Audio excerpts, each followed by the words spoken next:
Hi friends, എല്ലാവർക്കും നമസ്കാരം. ഇന്നലെ നമ്മളുടെ 2025-26 ഫിനാൻഷ്യലിലേക്കുള്ള യൂണിയൻ ബജറ്റ് കേന്ദ്ര ധനകാര്യമന്ത്രി നിർമ്മലാ സീതാരാമൻ പാർലമെന്റിൽ അവതരിപ്പിക്കുകയുണ്ടായി. ഇത് എട്ടാമത്തെ ബജറ്റാണ് ഈ നമ്മുടെ ഫൈനാൻസ് മിനിസ്റ്റർ അവതരിപ്പിക്കുന്നത്. അതുപോലെ തന്നെ മൂന്നാം മോഡി സർക്കാരിൻ്റെ ആദ്യത്തെ ബജറ്റുമാണ്. അപ്പോൾ ഇതിനകത്തിലെ ചില ഏഹ്, വളരെ ബ്രീഫായിട്ട് നമുക്ക് ഇതിൻ്റെ ഹൈലൈറ്റ്സ് എന്താണ് നമുക്ക് നോക്കാം. പ്രധാനപ്പെട്ട ചില പോയിന്റുകൾ മാത്രമാണ് നമ്മൾ അതിൽ ഡിസ്കസ് ചെയ്യുന്നത്. ധനമന്ത്രി നിർമ്മലാ സീതാരാമൻ അവതരിപ്പിച്ച ബജറ്റിന്റെ പ്രസക്ത ഭാഗങ്ങൾ എന്നുള്ളതാണ് ഇതിന്റെ ടൈറ്റിൽ, അല്ലെങ്കിൽ ഇതിന്റെ നമ്മളുടെ വീഡിയോയുടെ ഒരു കണ്ടന്റ് എന്ന് പറയുന്നത് ഹൈലൈറ്റ്സ് ആണ്. ബജറ്റ് 2025 കീ ഹൈലൈറ്റ്സ് ആണ്. അതിനകത്തിലെ ഇൻകം ടാക്സിന്റെ new income tax bill to initiatives അല്ലെങ്കിൽ ഇൻഫ്രാസ്ട്രക്ചർ ഇനിഷ്യേറ്റീവ്സ്. അപ്പം ഇതുപോലുള്ള ചില കാര്യങ്ങൾ നമുക്ക് ബ്രീഫായിട്ടൊന്ന്, ഡീറ്റെയിൽ ആയിട്ടുള്ള അനാലിസിസ് അല്ല, ബ്രീഫായിട്ട് ഏതൊക്കെയാണ് ബജറ്റിനകത്തിൽ പ്രതിപാദിച്ചിട്ടുള്ള പോയിന്റുകൾ എന്താണ്. അപ്പോൾ ആദായ നികുതിയിൽ ഇളവുണ്ട്, വിദ്യാഭ്യാസ വായ്പ തുകയ്ക്ക് TDS ഈടാക്കത്തില്ല എന്ന് പറയുന്നുണ്ട്. അതുപോലെ തന്നെ സംരംഭകർക്ക് കൂടുതൽ പദ്ധതികൾ, വൈദ്യുത വാഹന മേഖല, അതായത് ഇലക്ട്രിക് വെഹിക്കിൾസ്, EV, അപ്പോൾ അതിനൊക്കെ കൂടുതൽ ഒരു ഉണർവുണ്ടാക്കുന്ന പ്രഖ്യാപനങ്ങൾ എന്നൊക്കെ പറഞ്ഞിട്ടാണ് നമ്മുടെ ബജറ്റിനകത്തിൽ അവരവതരിപ്പിച്ച ചില പോയിന്റുകൾ എന്ന് പറഞ്ഞു കഴിഞ്ഞാൽ. അപ്പോൾ നമുക്ക് ഒരു അതിൻ്റെ ബ്രീഫായിട്ടുള്ള ഇപ്പം മാർക്കറ്റ് അപ്ഡേറ്റ്സ് നമുക്ക് സ്വാഭാവികമായിട്ട് അറിയാം. ബജറ്റിൻ്റെ ദിവസം അല്ലെങ്കിൽ ബജറ്റുമായി ബന്ധപ്പെട്ട ദിവസങ്ങളിലൊക്കെ തന്നെ നമ്മുടെ സ്റ്റോക്ക് മാർക്കറ്റിനകത്തിൽ ഉണ്ടാകുന്ന മാറ്റങ്ങൾ. അപ്പം നിഫ്റ്റി ഇത് ഇന്നലത്തെയാണ് കേട്ടോ ന്യൂസ് പറഞ്ഞത്. നിഫ്റ്റിക്ക് 1.36% അപ്വേർഡ് മൂവ്മെന്റ് ഉണ്ടായിട്ടുണ്ട്. അതിൽ സെൻസെക്സ് 1.1% പ്ലസ് അല്ലെങ്കിൽ അപ്വേർഡ് മൂവ്മെന്റ് ഉണ്ടായിട്ടുണ്ട്. അത് കഴിഞ്ഞ് പിന്നെ നമുക്ക് ഇതിനെക്കുറിച്ചൊരു ബ്രീഫ്, അതിൻ്റെ ഹിസ്റ്റോറിക്കൽ കോണ്ടെക്സ്റ്റ് എന്ന് പറഞ്ഞാൽ 1999 വരെ ബജറ്റ് അവതരിപ്പിച്ചത് വൈകിട്ട് 5-നായിരുന്നു എന്ന് പറയുന്നുണ്ട്. അപ്പോൾ അതിൻ്റെ ഒരു ഹിസ്റ്ററി ബ്രിട്ടീഷ് കാലം മുതൽ തുടർന്നു വന്നൊരു പ്രോസസ്സാണത്. അപ്പം ബജറ്റിനെ കുറിച്ച് ബ്രിട്ടീഷ് സർക്കാരിൻ്റെ പ്രഖ്യാപനങ്ങൾ ഉണ്ടാകാൻ ഇടയുള്ളതിനാലും ലണ്ടൻ വിപണികൾ തുറന്നിരിക്കുന്നതിനാലുമാണ് ഇന്ത്യയിൽ വൈകിട്ട് അവതരിപ്പിച്ചിരുന്നത് ബജറ്റ് പണ്ട് മുതൽ. അത് 1999 വരെ ആ ഒരു പ്രോസസ്സ് കണ്ടിന്യൂ ചെയ്തത്, അല്ലെങ്കിൽ ആ ഒരു ടൈമിംഗ് ബജറ്റ് അവതരിപ്പിക്കുന്നത് നമുക്കറിയാം. പണ്ടൊക്കെ ആ ഒരു സമയത്തായിരുന്നു ബജറ്റ് അവതരിപ്പിക്കുന്നത്. പിന്നീട് അതിനകത്തിൽ മാറ്റം ഉണ്ടായി. അപ്പോൾ ബജറ്റിലെ വിപണിയുടെ പ്രതികരണം വളരെ പ്രധാനമാണെന്ന് അറിയാം നമുക്ക്. ഇന്നലെ ശനിയാഴ്ച ആയിരുന്നിട്ടും വിപണി തുറന്നിട്ടുണ്ടായിരുന്നു. സാധാരണ മൺഡേ ടു ഫ്രൈഡേ ആണ് സ്റ്റോക്ക് മാർക്കറ്റ് ഓപ്പൺ ആയിരിക്കുന്നത്. 11 മണി കഴിഞ്ഞ് 2 മിനിറ്റിനാണ് ലോക്സഭയിൽ ധനമന്ത്രി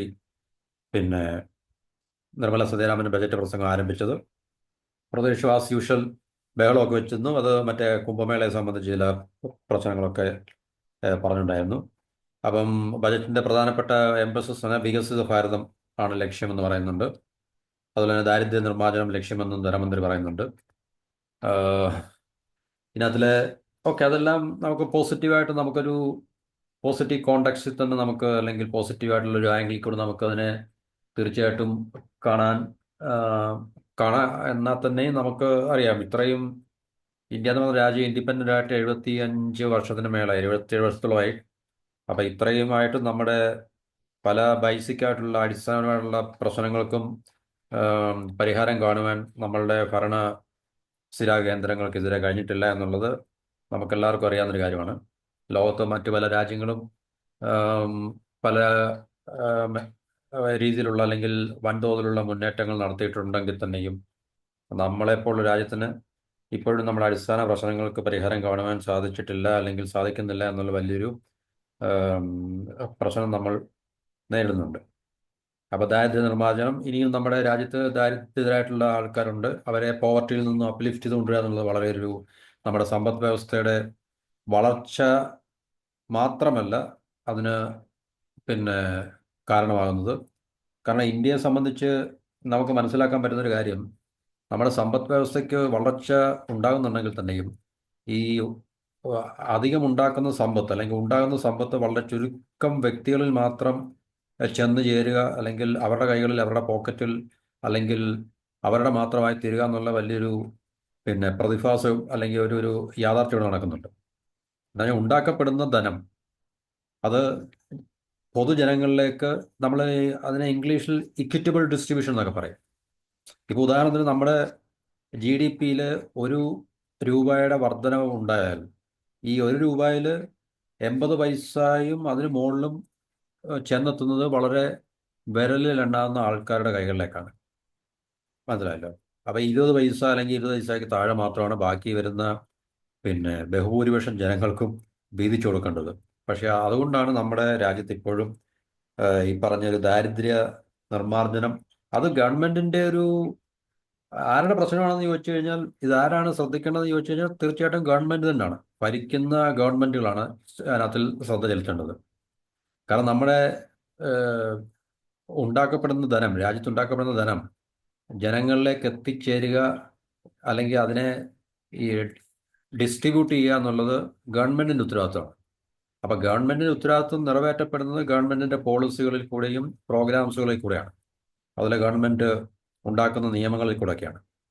അപ്പം ഈ ഒരു യാഥാർത്ഥ്യം സാധ്യമാവുന്നില്ല എങ്കിൽ തീർച്ചയായിട്ടും നമുക്കറിയാം ഗവൺമെന്റിന്റെ പോളിസീസും പ്രോഗ്രാംസും ഗവൺമെന്റ് ഉണ്ടാക്കുന്ന നിയമങ്ങളൊക്കെ തന്നെ വെൽത്തി ആയിട്ടുള്ള ആൾക്കാരെ അല്ലെങ്കിൽ പ്രിവിലേജ് ആയിട്ടുള്ള ആൾക്കാരെ സപ്പോർട്ട് ചെയ്യാനും ഹെൽപ്പ് ചെയ്യാനും സഹായിക്കുന്നതാണെന്ന് ഇതിൽ നമുക്ക് മനസ്സിലാക്കാൻ സാധിക്കും. ഓക്കെ, എന്നിരുന്നാൽ തന്നെയും നമുക്ക് ഇതിൻ്റെ ഒരു രാജ്യം എന്ന രീതിയിൽ നമുക്കിതിനെയൊക്കെ ഒരു പോസിറ്റീവായിട്ടുള്ള ഒരു തലത്തിൽ നിന്നുകൊണ്ട് മാത്രമേ നമുക്കതിനെ അപ്രോച്ച് ചെയ്യാൻ സാധിക്കത്തുള്ളൂ.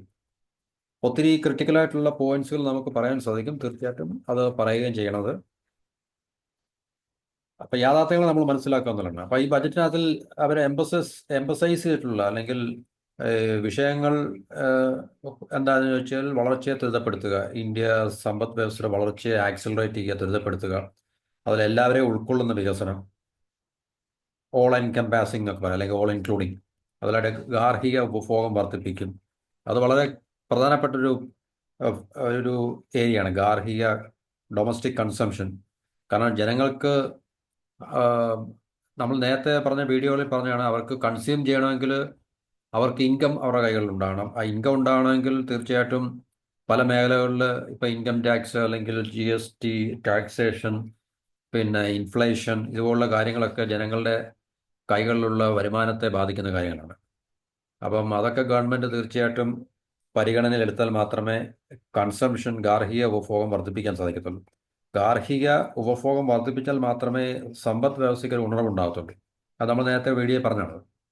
അതുപോലെ തന്നെ രാജ്യത്തെ മധ്യവർഗത്തിൻ്റെ ചെലവഴിക്കൽ വർദ്ധിപ്പിക്കുക, മിഡിൽ ക്ലാസിൻ്റെ കൺസംഷനെ പിന്നെ വർദ്ധിപ്പിക്കാൻ സാധിക്കുന്നതിന് ടാക്സേഷനിൽ വരുത്തുന്ന മാറ്റങ്ങൾ കൂടെ മാത്രമേ സാധിക്കത്തുള്ളൂ. അതുപോലെ ഇൻഫ്ലേഷൻ കൺട്രോൾ ചെയ്താൽ മാത്രമേ അതൊക്കെ സാധ്യമാകത്തുള്ളൂ. അതായത് അവരുടെ പർച്ചേസിംഗ് പവർ ഇൻക്രീസ് ചെയ്യണമെങ്കിൽ അവരുടെ കൈകളിൽ പൈസ വേണം. ജനങ്ങളുടെ കൈകളിൽ പൈസ വേണമെങ്കിൽ തീർച്ചയായിട്ടും ഈ പറഞ്ഞ 2-3 കാര്യങ്ങളിൽ ഗവൺമെൻറ് ശ്രദ്ധ ചെലുത്തിയാൽ മാത്രമേ, അല്ലെങ്കിൽ അതിന് കൃത്യമായിട്ടുള്ള പരിഹാരങ്ങൾ കണ്ടാൽ മാത്രമേ അത് സാധിക്കത്തുള്ളൂ. പിന്നെ നമുക്കറിയാം, ബീഹാറിനെ വളരെ എക്സ്ട്രോഡിനറി ആയിട്ട് കെയർ ചെയ്തിട്ടുണ്ട് വരുന്ന ഇലക്ഷൻ. അതുപോലെ തന്നെ നിതീഷ് കുമാറിൻ്റെ ഇപ്പോൾ നിലവിലുള്ള ഗവൺമെന്റിന്റെ സ്വാധീനം, അതൊക്കെ തന്നെയാണ് ആ ഒരു മാറ്റത്തിന് കാരണം. കിസാൻ ക്രെഡിറ്റ് പരിധി 3 ലക്ഷത്തിൽ നിന്ന് 5 ലക്ഷമായി ഉയർത്തി എന്ന് പറയുന്നുണ്ട്. സൂക്ഷ്മ സംരംഭങ്ങൾക്ക് 5 ലക്ഷം രൂപയുടെ ക്രെഡിറ്റ് കാർഡ്. രാജ്യത്തെ സൂക്ഷ്മ സംരംഭങ്ങൾക്ക് 5 ലക്ഷം രൂപയുടെ ക്രെഡിറ്റ് കാർഡ് പദ്ധതി ആവിഷ്കരിച്ചിട്ടുണ്ട്. ആദ്യ വർഷം 10 ലക്ഷം ക്രെഡിറ്റ് കാർഡുകൾ വിതരണം ചെയ്യും. എന്നുവെച്ചാൽ മൈക്രോ എന്റർപ്രൈസ് എന്ന് പറയുന്നത് നമുക്ക് small MSME, micro small medium എന്റർപ്രൈസസിനെ ശരിക്കും പ്രൊട്ടക്റ്റ് ചെയ്യുക, അല്ലെങ്കിൽ അതിനെ എൻകറേജ് ചെയ്യുക, അതിനെ വളർത്തിയെടുക്കുക എന്നുള്ളത് ഗവൺമെന്റിന്റെ ഉത്തരവാദിത്തമാണ്. കാരണം ഏറ്റവും കൂടുതൽ ആൾക്കാർ ജോലി ചെയ്യുന്നൊരു വിഭാഗമാണ് ഈ പറഞ്ഞ MSME എന്ന് പറഞ്ഞു കഴിഞ്ഞാൽ. രാജ്യത്തെ ഏറ്റവും കൂടുതൽ തൊഴിൽ ദാതാക്കളും ഈ ഒരു സെക്ടറാണ്. GDP-യുടെ നല്ലൊരു ശതമാനം ഇതിൽ നിന്ന് കോൺട്രിബ്യൂട്ട് ചെയ്യപ്പെടുന്നുണ്ട്. അപ്പോൾ തീർച്ചയായിട്ടും ഈ ഒരു സെക്ടറിനെ പിന്നെ ഗവൺമെന്റ് പൂർണ്ണമായിട്ടും പരിഗണിക്കുന്നുണ്ടോ, അല്ലെങ്കിൽ പൂർണ്ണമായിട്ടും അതിനെ പരിലാളിക്കുന്നുണ്ടോ എന്ന് ചോദിച്ചു കഴിഞ്ഞാൽ തീർച്ചയായിട്ടും ഇല്ലെന്ന് തന്നെ നമുക്ക് പറയാൻ സാധിക്കത്തുള്ളൂ. അപ്പം പക്ഷേ ഇത് ഏത് രാജ്യത്തെ സംബന്ധിച്ചും MSME അല്ലെങ്കിൽ സ്മോൾ മീഡിയം എന്റർപ്രൈസസ് സെക്ടർ എന്ന് പറഞ്ഞു കഴിഞ്ഞാൽ വളരെ ഇമ്പോർട്ടൻ്റ് ആണ്, ഏത് രാജ്യത്ത് നമ്മൾ എടുത്തു നോക്കിക്കഴിഞ്ഞാൽ. അപ്പോൾ ഇന്ത്യയിലും അതുപോലെ തന്നെ ഈ ഒരു സെക്ടർ വളരെ ഇമ്പോർട്ടൻ്റ് ആണ്. കിസാൻ ക്രെഡിറ്റ് വായ്പാ പരിധി ഉയർത്തി. 7.7 കോടി കർഷകർക്ക്, അതുപോലെ മത്സ്യത്തൊഴിലാളികൾക്കും ക്ഷീര കർഷകർക്കും ഹ്രസ്വ വായ്പകൾ കിസാൻ ക്രെഡിറ്റ് കാർഡുകൾ വഴി ലഭിക്കും. വായ്പാ പരിധി 3,000 രൂപയിൽ നിന്ന് 5,000 രൂപയായിട്ട് ഉയർത്തിയിട്ടുണ്ട്. അതുപോലെ കാർഷിക ഉൽപ്പാദനം ഉയർത്താൻ സാമ്പത്തിക പിന്തുണ നൽകുകയാണ് ലക്ഷ്യം എന്ന് പറഞ്ഞു. കാർഷിക മേഖലയിൽ നമ്മൾ നേരത്തെ പറഞ്ഞാണ് കാർഷിക മേഖലയുടെ പ്രൊഡക്ടിവിറ്റി കൂട്ടുക, അതുപോലെ തന്നെ കോസ്റ്റ് ഇഫക്റ്റീവായിട്ട് അവർക്ക് കൃഷി ചെയ്യാൻ സാധിക്കാന്നൊക്കെയുള്ള വളരെ പ്രധാനപ്പെട്ട കാര്യങ്ങളാണ്. അപ്പോൾ വളർച്ച ത്വരിതപ്പെടുത്തുക, എല്ലാവരും ഉൾക്കൊള്ളുന്ന ഇതൊക്കെ നമ്മൾ നേരത്തെ പറഞ്ഞത് സ്വകാര്യ നിക്ഷേപം ശക്തമാക്കും, ഗാർഹിക ഉപഭോഗം വർദ്ധിപ്പിക്കും, രാജ്യത്തെ മധ്യവർഗത്തിൻ്റെ ചെലവഴിക്കൽ വർദ്ധിപ്പിക്കും. ഇതൊക്കെ വളരെ പ്രധാനപ്പെട്ട കാര്യങ്ങളാണ്. ഇന്ത്യയെ പിന്നെ ടോയ്സിൻ്റെ കളിപ്പാട്ട ഉൽപ്പാദന ഹബ്ബാക്കുമെന്ന് പറയുന്നുണ്ട്. ടോയ്സ് മാനുഫാക്ചറിങ് ഹബ്ബ്, കളിപ്പാട്ട നിർമ്മാണ രംഗത്തെ ആഗോള ഹബ്ബാക്കുമെന്ന് ബജറ്റ് പ്രഖ്യാപനം. ഇതൊക്കെ നമുക്ക് പ്രഖ്യാപനം മാത്രമേ ഉള്ളൂ, എത്രത്തോളം അതിനെ യാഥാർത്ഥ്യത്തിലേക്ക് ആയി തീരുമെന്ന് നമുക്കറിയില്ല. അതൊക്കെ ഇതിനായിട്ട് ക്ലസ്റ്ററുകൾ, മാനുഫാക്ചറിങ് ഇക്കോസിസ്റ്റം എന്നിവ വികസിപ്പിക്കും. അതൊക്കെ നല്ല കാര്യം തന്നെ. മെയ്ഡ് ഇന്ത്യ ടോയ്സുകൾ നിർമ്മിക്കാൻ പ്രത്യേക പരിശീലനം, അതും നമുക്ക് വളരെ പോസിറ്റീവായിട്ടുള്ളൊരു ഡിക്ലറേഷനാണ്. പക്ഷേ അത് എത്രത്തോളം അത് പ്രായോഗികമാകുന്നുള്ളത് നമുക്ക് കണ്ടറിയണം. നമുക്ക് പിന്നുള്ള 5.7 കോടി MSMEകളിൽ ശ്രദ്ധ കേന്ദ്രീകരിക്കും. നമ്മൾ മുമ്പേ പറഞ്ഞ MSME, മൈക്രോ സ്മോൾ മീഡിയം എൻ്റർപ്രൈസുകൾ. 5.7 കോടി മൈക്രോ സ്മോൾ മീഡിയം എൻ്റർപ്രൈസുകളിൽ ശ്രദ്ധ കേന്ദ്രീകരിക്കും. ശ്രദ്ധ കേന്ദ്രീകരിച്ചാൽ അത് നല്ലതായിരിക്കും. 7.5 കോടി ആളുകൾക്ക് തൊഴിൽ നൽകുന്നതും ഇന്ത്യയുടെ ഉൽപ്പാദന മേഖലയ്ക്ക് 36% സംഭാവന ചെയ്യുന്നതുമാണ് MSME. നമ്മൾ പറഞ്ഞത് വളരെ ക്രിട്ടിക്കലായിട്ടുള്ള, അല്ലെങ്കിൽ വളരെ ഇമ്പോർട്ടൻ്റ് ആയിട്ടുള്ളൊരു ഏരിയയാണ്, അല്ലെങ്കിൽ ഒരു സെക്ടറാണ് MSME എന്ന് പറയുന്നത്. അപ്പോൾ അതിൽ ഏതാണ്ട് 7.5 കോടി ആളുകൾ തൊഴിൽ നൽകുന്നുണ്ട്. അതുപോലെ തന്നെ 36% നമ്മുടെ പ്രൊഡക്ഷൻ്റെ, ഇന്ത്യയുടെ ഉൽപ്പാദന മേഖലയ്ക്ക് അത് മൊത്തം നമ്മുടെ ആകെ മൊത്തം ടോട്ടൽ പ്രൊഡക്ഷൻ്റെ 36%. അതൊരു ചെറിയൊരു സംഖ്യയൊന്നുമല്ല 36% എന്ന് പറയുന്നത്. അതുപോലെ തന്നെ 7.5 കോടി ആളുകൾ തൊഴിൽ ചെയ്യുന്നുണ്ട്. അതുപോലെ തന്നെ 5.7 കോടിയോളം MSMEകൾ രാജ്യത്തുണ്ട്. അപ്പം അതിനെ ഒരിക്കലും അവഗണിച്ചുകൊണ്ട് ഒരു സർക്കാരിന് മുൻപോട്ട് പോകാൻ സാധിക്കത്തില്ല എന്നുള്ളതൊരു യാഥാർത്ഥ്യം തന്നെയാണ്. അതുപോലെ തന്നെ കഴിഞ്ഞ 5 വർഷത്തിനിടയിൽ രാജ്യത്തെ 23 IITകളിലെ വിദ്യാർത്ഥികളുടെ എണ്ണം 65,000 നിന്നും 1,35,000 ആക്കിയെന്ന് ധനമന്ത്രി അവകാശപ്പെടുന്നു. അപ്പോൾ ഇതിനായിട്ടുള്ള അടിസ്ഥാന സൗകര്യങ്ങളെല്ലാം വികസിപ്പിച്ചു എന്ന് പറയുന്നുണ്ട്. മെഡിക്കൽ കോളേജുകളിൽ 10,000 സീറ്റ് കൂടി. Very good. കാർഷിക മേഖലയ്ക്ക് പ്രത്യേക പരിഗണന.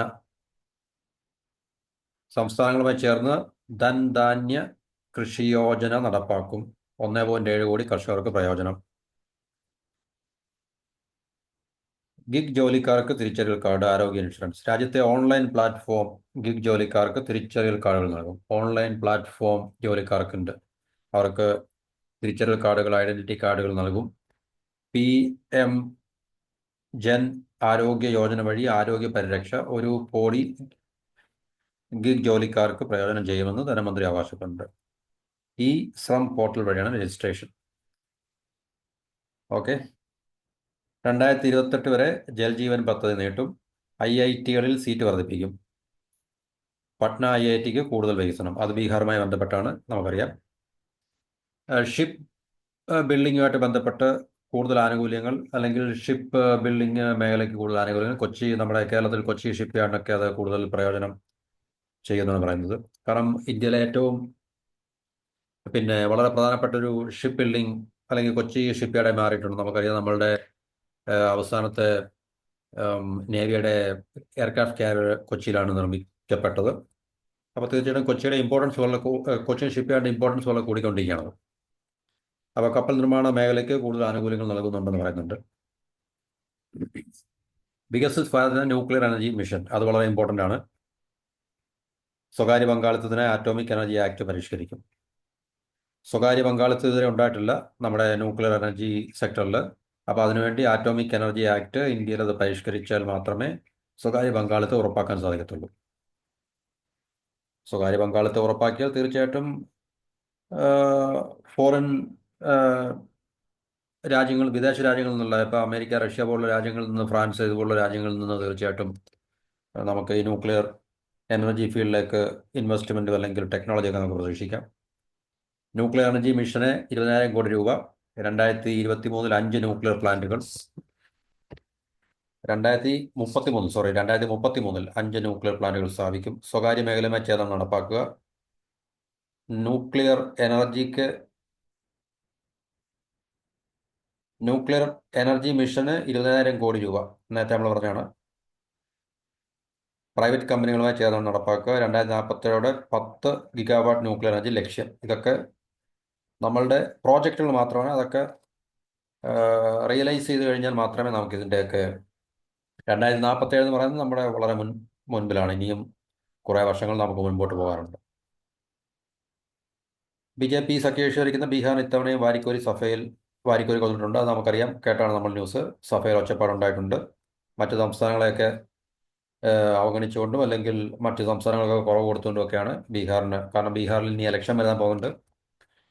അതുപോലെ തന്നെ നമ്മുടെ നിതീഷ് കുമാറിൻ്റെ സപ്പോർട്ടും ഹെൽപ്പും സെൻട്രൽ ഗവൺമെൻറ്റിനുണ്ട്. അപ്പം അതൊക്കെ പരിഗണിച്ചുകൊണ്ടായിരിക്കാം തീർച്ചയായിട്ടും ബീഹാറിൽ പുതിയ വിമാനത്താവളം അനുവദിക്കും. പട്നയിലെ നിലവിലെ വിമാനത്താവള വികസനത്തിന് പുറമെയാണിത്. Very good. സ്റ്റാർട്ടപ്പുകൾക്ക് 10,000 കോടി രൂപയുടെ അധിക സഹായം. അത് നല്ലതാണ്. കാരണം സ്റ്റാർട്ടപ്പുകൾ ഉണ്ടാകണം രാജ്യത്ത്. സംസ്ഥാനങ്ങളുടെ സഹകരണത്തോടെ രാജ്യത്തെ 50 ടൂറിസം കേന്ദ്രങ്ങൾ വികസിപ്പിക്കും. Okay, very good. ഹോം സ്റ്റേകൾക്ക് മുദ്രാ ലോൺ. രണ്ടാമത്തെ ജീൻ ബാങ്ക് പ്രഖ്യാപിച്ച ധനമന്ത്രി. കയറ്റുമതി പ്രോത്സാഹനത്തിന് പ്രത്യേക ദൗത്യ പദ്ധതി പ്രഖ്യാപിച്ചു. തദ്ദേശ നിർമ്മാണ മേഖലയെ പ്രോത്സാഹിപ്പിക്കാൻ വിവിധ പദ്ധതികൾ. അത് ലോക്കൽ കൺസ്ട്രക്ഷൻ ആയിട്ട് ബന്ധപ്പെട്ട് അതിനെ പ്രൊമോട്ട് ചെയ്യാൻ ചില പദ്ധതികളൊക്കെ ആവിഷ്കരിച്ചിട്ടുണ്ട്.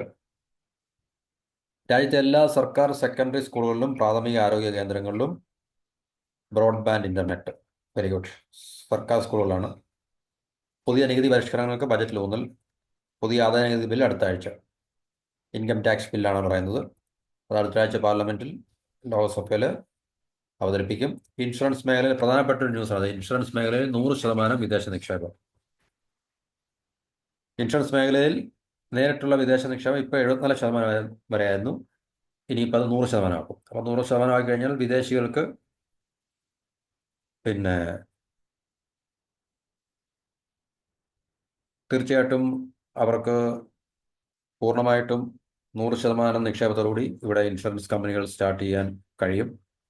ഇന്ത്യ പേയ്മെന്റ് ബാങ്ക് ഗ്രാമീണ മേഖലയിൽ പ്രവർത്തനം വിപുലമാക്കുമെന്ന് പറയുന്നുണ്ട്.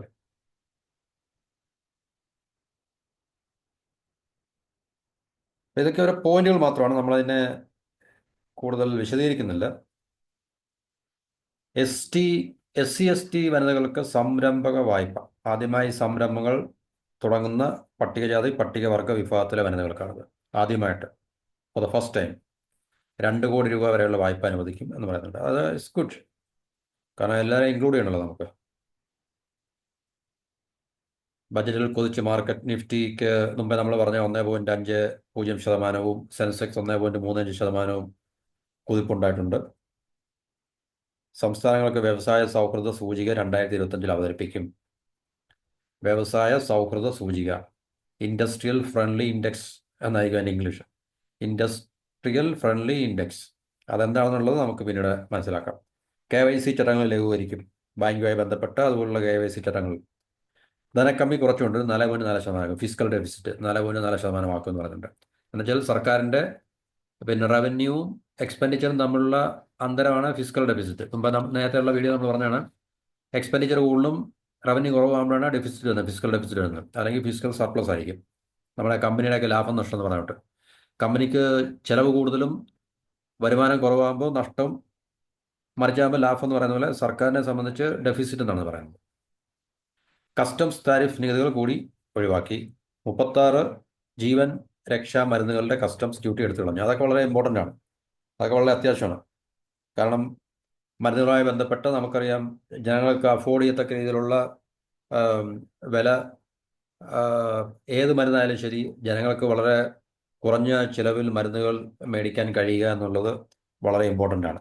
അപ്പം തീർച്ചയായിട്ടും ഇത്തരം പ്രയോജനകരമായിട്ടുള്ള കാര്യങ്ങൾ എല്ലാ നമ്മുടെ പൗരന്മാർക്കും അതൊരു ആശ്വാസകരമായിരിക്കും.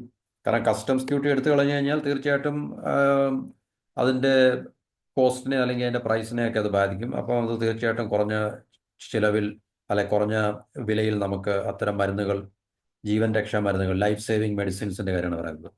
അത് ജനങ്ങൾക്ക് അത് അഫോർഡ് ചെയ്യാൻ സാധിക്കുന്നുണ്ട്. ഇലക്ട്രോണിക് സാമഗ്രികൾക്ക് കൂടുതൽ തീരുവളവ്.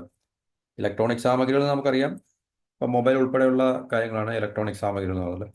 കപ്പൽ നിർമ്മാണ പൊളിക്കൽ സാമഗ്രികൾക്ക് നികുതി ഇളവ് അടുത്ത 10 വർഷത്തേക്ക് നീട്ടി. കപ്പൽ ഷിപ്പ് ബിൽഡിംഗ് എന്നാണല്ലോ പറയുന്നത്. ഷിപ്പ് ബിൽഡിങ്, അതുപോലെ തന്നെ അതിൻ്റെ ഡിസ്ട്രക്ഷൻ, പഴയ കപ്പലുകളൊക്കെ പൊളിച്ചെടുക്കുന്ന അതുപോലുള്ള കാര്യങ്ങൾക്ക് നികുതി ഇളവ് അടുത്ത 10 വർഷത്തേക്ക് നീട്ടി എന്നാണ് പറയുന്നത്. Tax exemption. E V mobile battery. E V battery നിർമ്മിക്കാനുള്ള 35 അസംസ്കൃത വസ്തുക്കളുടെയും മൊബൈൽ ബാറ്ററികൾ നിർമ്മിക്കുന്നതിനുള്ള 28 അസംസ്കൃത വസ്തുക്കളുടെയും കസ്റ്റംസ് നികുതി ഒഴിവാക്കി. അപ്പോൾ ഈ മേഖലയെ കൂടുതൽ ബൂസ്റ്റ് ചെയ്യാൻ വേണ്ടിയാണ് വൈദ്യുത വാഹന മേഖലയ്ക്ക് കുതിപ്പാകുന്നത് തീർച്ചയായിട്ടും. മത്സ്യമേഖല ഓഹരികൾക്ക് മുന്നേറ്റം എന്നൊക്കെ പറയുന്നുണ്ട്. പാദരക്ഷാ മേഖലയ്ക്ക് ഊന്നൽ നൽകുമെന്ന പ്രഖ്യാപനത്തിൽ 16% ഉയർന്ന ഫുട്വെയർ ഓഹരികൾ. ഇൻഷുറൻസ് മേഖല നമ്മൾ നേരത്തെ 100% വിദേശ നിക്ഷേപം വരും. നേരിട്ടുള്ള വിദേശ നിക്ഷേപം 74% നിന്നും 100% ആക്കിയിട്ടുള്ളത്. ശീതീകരിച്ച മത്സ്യവിഭവങ്ങളുടെ ബേസിക് കസ്റ്റംസ് ഡ്യൂട്ടി 30 നിന്നും 5% ആക്കി. പുതിയ ആദായ നികുതി ബില്ലിലുള്ള വ്യവസ്ഥകൾ ലളിതമാക്കും. അപ്പോൾ അത് ആദായ ഇൻകം ടാക്സ് ബില്ല് അടുത്ത ആഴ്ച അവതരിപ്പിക്കും. അപ്പോൾ നമുക്ക് കൂടുതൽ കാര്യങ്ങൾ അറിയാൻ സാധിക്കും. ആദായ നികുതിയിൽ ഉള്ള ആശ്വാസം നമുക്ക് നോക്കാം. ആദായ നികുതി ഭേദഗതികളിൽ മധ്യവർഗത്തിന് ആശ്വാസം നൽകും. TDS യുക്തിസഹമാക്കും, പരിധിയിൽ മാറ്റം വരുത്തുന്നൊക്കെ പറയുന്നുണ്ട്. ആദായ നികുതിയുടെ സ്ട്രക്ചർ, ഇൻകം ടാക്സിൻ്റെ സ്ട്രക്ചർ സിംപ്ലിഫൈ ചെയ്യും. ആദായ നികുതി ഘടന ലളിതമാക്കുന്നതിനുള്ള പുതിയ ആദായ നികുതി നിയമം ഉടൻ വരുമെന്ന് ധനമന്ത്രി. അത് വരുമ്പോൾ നമുക്ക് അതിനെക്കുറിച്ച് ചർച്ച ചെയ്യാം. സംസ്ഥാനങ്ങൾക്ക് 50 വർഷത്തേക്ക് പലിശരഹിത വായ്പ. ഇതിനായി 1.5 ലക്ഷം കോടി വകയിരുത്തും. 1.5 ലക്ഷം കോടി സംസ്ഥാനങ്ങൾക്ക് കടമെടുക്കുവാൻ വേണ്ടി. കേരളമൊക്കെ വളരെ മുൻപന്തിയിലായിരിക്കും. അതുപോലെ റെന്റിനുള്ള, വാടകയ്ക്കുള്ള TDS പരിധി 2.4 ലക്ഷത്തിൽ നിന്ന് 6 ലക്ഷം രൂപയാക്കി. മുതിർന്ന പൗരന്മാർക്കുള്ള TDS 50,000 രൂപയിൽ നിന്ന് 1 ലക്ഷമാക്കി. അതൊക്കെ വളരെ ഹെൽപ്ഫുൾ ആയിരിക്കും. വിദേശത്ത് പഠിക്കുന്ന വിദ്യാർത്ഥികൾക്ക് TDS നീക്കിയിട്ടുണ്ട്. അത് വിദേശത്ത് പഠിക്കാൻ പോകുന്നവർക്കും അല്ലെങ്കിൽ വിദേശത്ത് പഠിക്കുന്നവർക്കും ആശ്വാസകരമായിട്ടുള്ളൊരു പ്രഖ്യാപനമായിട്ട് നമുക്ക് കണക്കിലാക്കാം. ആദായ നികുതിയിൽ വൻ ആശ്വാസം. 12 ലക്ഷം രൂപ വരെ വരുമാനമുള്ളവർക്ക് ആദായ നികുതി ഇളവ്. നിലവിൽ 7 ലക്ഷമായിരുന്നു, അത് 12 ലക്ഷം ആക്കിയിട്ടുണ്ട്. അപ്പോൾ അതിനെക്കുറിച്ചുള്ള കൂടുതൽ ഡീറ്റെയിൽസ് നമുക്ക് ആ ഒരു വിഷയത്തെക്കുറിച്ച് സംസാരിക്കുമ്പോൾ നമുക്ക് പറയാവുന്നതാണ്. അതിനുശേഷം വിപണി വളരെ മുന്നോട്ട് പോയി എന്ന് പറയുന്നുണ്ട്. ഇത് മുമ്പ് നമ്മൾ പറയുകയാണ്, SC/ST വനിതകൾക്ക് സംരംഭ വായ്പ 2 കോടി വരെ ആദ്യമായി തുടങ്ങുന്നവർക്കാണ്. ആദ്യമായി സംരംഭങ്ങൾ തുടങ്ങുന്ന ST/ST പട്ടികജാതി പട്ടികവർഗ വനിതകൾക്ക് 2 കോടി രൂപ വരെയുള്ള വായ്പ അനുവദിക്കുന്നു. ബജറ്റിൻ്റെ അവതരണം ഏകദേശം 1.25 മണിക്കൂർ, കാരണം ഇതെല്ലാം വായിച്ചിട്ടുണ്ടേ. പുതിയ ആദായ നികുതി ഘടന 0 മുതൽ 4 ലക്ഷം രൂപ വരെ ഇല്ല. 4 മുതൽ 8 ലക്ഷം രൂപ വരെ 5%, 8.12 ലക്ഷം രൂപ വരെ 10%. ഇത് റിബേറ്റ് എല്ലാം കൂടെ വരുമ്പോഴത്തേക്ക് 12 ലക്ഷം വരെ ടാക്സ് റിബേറ്റ് ഉള്ളത് മൂലം 12 ലക്ഷം വരെ വരുമാനമുള്ളവർക്ക് ആദായ നികുതി ഇല്ല. 12 മുതൽ 16 ലക്ഷം വരെ 15%, 16 മുതൽ 20 വരെ 20%, 20 മുതൽ 24 ലക്ഷം രൂപ 25%, 24 ലക്ഷത്തിന് മുകളിൽ 30%. ആ 30 എന്നുള്ളത് ഇതുവരെ ചേഞ്ച് ആയിട്ടില്ല. ഇത് നമ്മൾ പറഞ്ഞാണ് ഗിഗ് ജോലിക്കാർക്ക് തിരിച്ചറിയൽ കാർഡുള്ളത്. ഇതെല്ലാം നമ്മളിപ്പോൾ പറഞ്ഞാണ് ആദായ നികുതിയിലുള്ള ആശ്വാസങ്ങളൊക്കെ. ഇതാണ് പറഞ്ഞത്. KN ബാലഗോപാലിൻ്റെ, നമ്മുടെ ധനമന്ത്രിയുടെ ഒരു കമൻ്റാണ്. വിഴിഞ്ഞം പദ്ധതിയെക്കുറിച്ചും വയനാട് പാക്കേജിനെക്കുറിച്ചും പ്രഖ്യാപനങ്ങളില്ലാത്തത് നിരാശപ്പെടുത്തി. ഇപ്പോഴത്തത് BJP ഫ്രണ്ട്ലി ബജറ്റാണ്. ഓക്കെ ഓപ്പോസിഷൻ പൊളിറ്റീഷ്യൻസ് അവരുടെ കമൻറ്റുകൾ പറയട്ടെ. Vinod Manjala, CII Confederation of Indian ഇൻഡസ്ട്രിയുടെ കേരള സ്റ്റേറ്റ് കൗൺസിൽ ചെയർമാനാണ്. വളരെ പോസിറ്റീവ് ബജറ്റ്. കൃഷി, മധ്യവർഗം, കയറ്റുമതി, സ്റ്റാർട്ടപ്പുകൾ, ബിസിനസ് സുഗമത, എന്നുവെച്ചാൽ ഈസ് ഓഫ് ഡൂയിങ് ബിസിനസ് എന്നുള്ളതാണ്, എന്നിവയെല്ലാം ഉൾക്കൊള്ളുന്ന ബജറ്റാണിത്. രാജീവ് ചന്ദ്രശേഖർ, നമുക്കറിയാം, മുൻ കേന്ദ്രമന്ത്രി, ബജറ്റിലൂടെ രാജ്യത്തെ സാധാരണക്കാർക്കും കർഷകർക്കും യുവാക്കൾക്കും വനിതകൾക്കും ഇടത്തരക്കാർക്കും വേണ്ടി നിലകൊള്ളുന്ന സന്ദേശം ഒരിക്കൽ കൂടി ആവർത്തിച്ചിരിക്കുന്നു. BJP ഒരു പൊളിറ്റീഷ്യനായിട്ട് പോസിറ്റീവായിട്ട് പറയുന്നു. ജയറാം രമേശ്, NDA മുന്നണിയിൽ ഉൾപ്പെട്ട ജനതാദൾ യുണൈറ്റഡ് ആണ് ബീഹാർ ഭരിക്കുന്നതെങ്കിൽ ആന്ധ്രയിൽ ചന്ദ്രബാബു നായിഡുവിൻ്റെ തെലുങ്ക് ദേശം പാർട്ടിയാണ്. ഈ വർഷാവസാനം അവിടെ തിരഞ്ഞെടുപ്പ് നടക്കുന്നതിനാൽ ഇത് സ്വാഭാവികമാണ്. എന്നാൽ എന്തുകൊണ്ടാണ് NDAയുടെ മറ്റൊരു തൂണായ ആന്ധ്രാപ്രദേശിനെ ഇത്ര ക്രൂരമായി അവഗണിച്ചത്? എന്നുവെച്ചാൽ ബീഹാറിന് വാരിക്കോരി കൊടുക്കുകയും ആന്ധ്രാപ്രദേശിനെ അവഗണിക്കുകയും ചെയ്തത് എന്തുകൊണ്ടാണ്? ബീഹാറിന് വാരിക്കോരി കൊടുത്തത് അവിടെ ഈ വർഷം അവസാനം ഇലക്ഷൻ നടക്കുന്നു എന്നുള്ളൊരു കാരണം കൊണ്ടാണ്. ഈ നരേന്ദ്രമോദി പ്രധാനമന്ത്രി പറഞ്ഞത് 140 കോടി ഭാരതീയരുടെയും സ്വപ്നങ്ങൾ സഫലീകരിക്കുന്ന ബജറ്റ്. ഇതെല്ലാ പ്രധാനമന്ത്രിമാരും എപ്പോഴും പറയാറുള്ള ഒരു കമന്റ് പോലൊക്കെ തന്നെയാണ്. യാഥാർത്ഥ്യങ്ങൾ നമുക്ക് ഇല്ലേ, യാഥാർത്ഥ്യങ്ങൾ വന്നു കഴിഞ്ഞ് സംഭവിച്ചു കഴിഞ്ഞ് മാത്രം നമുക്ക് വിലയിരുത്താവുന്നതാണ് ആൾക്കാർ. ഇത് ജനങ്ങളുടെ ബജറ്റ്, ആദായനികുതിയിലെ മാറ്റങ്ങൾ മധ്യവർഗത്തിനും ശമ്പളക്കാർക്കും ആശ്വാസം പകരും, കാർഷിക മേഖലയിൽ വിപ്ലവകരമായ മാറ്റത്തിനും ഗ്രാമീണ മേഖലയുടെ ഉണർവിനും ബജറ്റ് വഴിയൊരുക്കും എന്ന് പറയുന്നുണ്ട്. അപ്പോൾ ഇത്രയാണ് ബജറ്റിനെ കുറിച്ചൊരു എന്താ സംക്ഷിപ്തത എന്നല്ല, ഒരു ബ്രീഫായിട്ടുള്ളതാണ്. അപ്പോൾ ഇത്രയും കാര്യങ്ങൾ നമുക്ക് ഇന്നലെ ഉള്ള വാർത്തകളിൽ കൂടിയൊക്കെ നമ്മൾ കേൾക്കുന്നതാണ്. എന്നാലും ഒന്നുകൂടെ പറഞ്ഞതേ ഉള്ളൂ. കാരണം ഇനി നമുക്ക് ഗ്രൗണ്ട് റിയാലിറ്റീസ് ഇല്ല, നമുക്ക് ഓരോ കാര്യങ്ങൾ സംഭവിക്കുമ്പോഴോ അല്ലെങ്കിൽ രാജ്യത്തുണ്ടാകുന്ന മാറ്റങ്ങൾക്കനുസരിച്ച് അല്ലെങ്കിൽ ജനങ്ങളുടെ ജീവിത നിലവാരത്തിലും ജീവിതത്തിലുണ്ടാകുന്ന മാറ്റങ്ങൾ ഈ ബജറ്റ് എത്രത്തോളം അവരെ പോസിറ്റീവായിട്ട് അല്ലെങ്കിൽ നെഗറ്റീവായിട്ട് ബാധിച്ചു, അല്ലെങ്കിൽ അനുകൂലമായിട്ടാണോ പ്രതികൂലമായിട്ടാണോ ജനജീവിതത്തെ ഇത് ബാധിക്കുന്നത് എന്നുള്ളത് നമുക്ക് വരും സമയങ്ങളിൽ, വരുന്ന മാസങ്ങളിൽ, വരും കാലങ്ങളിൽ മാത്രമേ നമുക്ക് വിലയിരുത്താൻ സാധിക്കത്തുള്ളൂ. ഇപ്പോൾ ഇത്രയാണ് നമുക്ക് ഈ ബജറ്റിനെ കുറിച്ച് പറയാനുള്ളത്. ബ്രീഫായിട്ട് ഇത്രയും പോയിന്റുകൾ ഇതിനകത്തിൽ ഉൾപ്പെടുത്തിയിട്ടുണ്ട്. അപ്പോൾ ഇതിന് നമ്മൾ മറ്റു ചില ഭാഗങ്ങൾ നമുക്ക് മറ്റ് വീഡിയോകളിൽ നമുക്ക് ചർച്ച ചെയ്യാവുന്നതാണ്. അപ്പോൾ ഇതോടുകൂടി ഇത്രയും പറഞ്ഞുകൊണ്ട് ഞാൻ ഈ വീഡിയോ ഇവിടെ അവസാനിപ്പിക്കുന്നു. മറ്റ് ടോപ്പിക്കുമായിട്ട്, ബജറ്റുമായിട്ട് ബന്ധപ്പെട്ട മറ്റ് ടോപ്പിക്കുമായിട്ട് നമുക്ക് മറ്റ് വീഡിയോകൾ കാണാം. ചിൽഡ്രൻ എല്ലാവർക്കും നന്ദി, നമസ്കാരം. Have A nice day.